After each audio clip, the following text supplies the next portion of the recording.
Chair recognizes Ms. Mace from South Carolina. Thank you, Mr. Chairman, Chairman Comer. First of all, my first question is, who bribed Hunter Biden to be here today? That's my first question. Second question, you are the epitome of white privilege, coming into the Oversight Committee, spitting in our face, ignoring a congressional subpoena to be deposed. What are you afraid of? You have no balls to come up here and— Mr. Chairman, point of inquiry. Mr. Chairman, If the ladies recognize— if the gentlelady wants to hear from Hunter Biden, we can hear from him right now, Mr. Chairman. Let's take a vote and hear from Hunter Biden. What are you afraid of? Hold on. Order. Are women allowed to speak in here or no? Are women allowed to speak in here or no? Could you keep interrupting me? I'll interrupt the chairman. I don't know that he's a lady.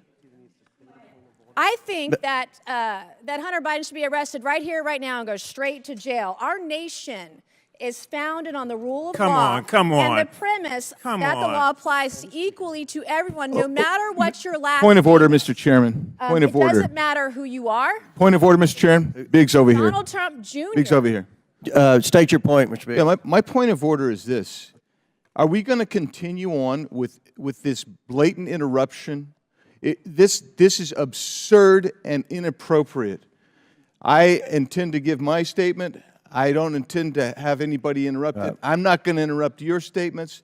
I think you should have decorum and courtesy and don't act like a bunch of nimrods. You just interrupted a woman. And that's five. I got permission. Can we agree? Everyone has Mr. 5 Chairman, minutes. Can we agree? Point of order again. The assertion that I interrupted was absolutely false. That's typical of the gentleman who spoke it. I got permission to speak from the chairman. I spoke. I was interrupted yet again by the gentleman who doesn't choose to go through the chair and follow proper order. I encourage us, I think if we're going to have any respect at all, we need to have proper decorum. Well said. Well said. I'd like to finish. The rules are everyone's going to be recognized for 5 minutes. Anyone that wants to be recognized will be recognized for 5 minutes. Ms. Mace has 4 minutes and 13 seconds left. Chair recognizes Ms. Mace. It does not matter who you are, where you come from, or who your father is, or your last name. Yes, I'm looking at you, Hunter Biden, as I'm speaking to you. You are not above the law at all. The facts in this case are crystal clear. This committee used and issued a lawful subpoena to Hunter Biden, a critical witness in this committee's investigation into Biden family corruption. Hunter Biden and his lawyers did not claim privilege of any kind because clearly he has none. They didn't contest the legitimacy of our reasons for issuing this subpoena, no reasons, because they clearly are legitimate. And yet, he refused to comply. Trump's family members, Don Trump Jr., he did not defy a congressional subpoena. He showed up multiple times for multiple depositions for several hours. In doing so, Hunter Biden broke the law. He did so deliberately. You did so flagrantly. You showed up on the Hill, on the Senate side, the day of that congressional subpoena to defy it and spit in the face of this committee. That's what you did.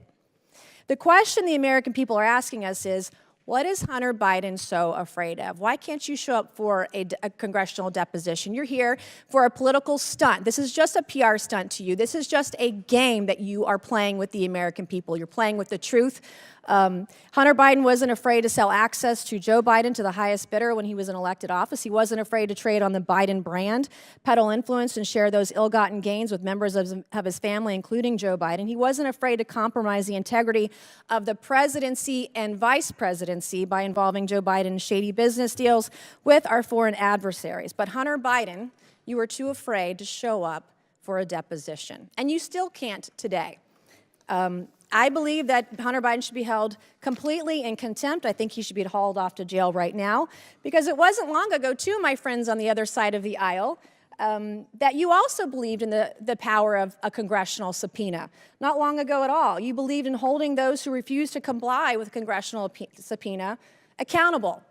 And I stood with each and every one of you. I am the only member in this room today who has held a member of my own party in contempt of Congress for not showing up for a subpoena.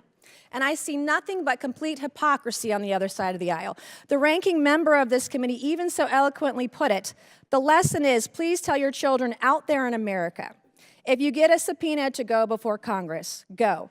You have a legal responsibility to do so.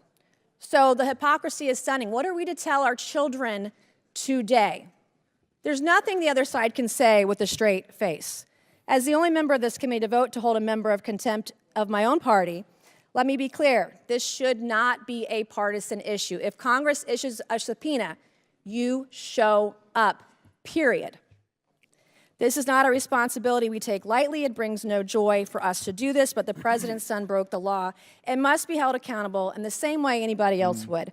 I urge my colleagues on both sides of the aisle to do so. And my last message to you, Hunter Biden, you play stupid games, you win stupid prizes. Will the gentlelady yield for a question? Will the gentlelady yield?